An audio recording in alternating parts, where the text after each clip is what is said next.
Christ is our victory. Daily meditations on great texts from the Book of Books. December 19th. God reveals himself through history, and hath made of one blood all nations of men, for to dwell on all the face of the earth, and hath determined the times before appointed, and the bounds of their habitation. Acts 17:26.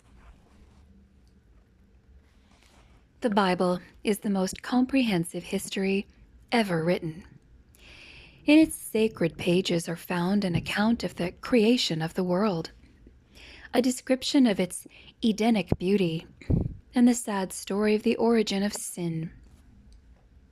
The Word of God traces the results of man's disobedience and points out the dreadful consequences of rebellion against God's love.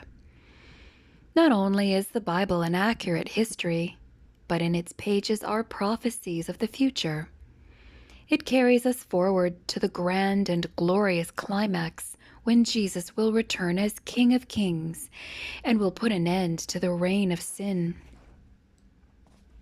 The pages of history record the way God deals with men and nations. Many of these events, however, were outlined in Bible prophecy years before they took place.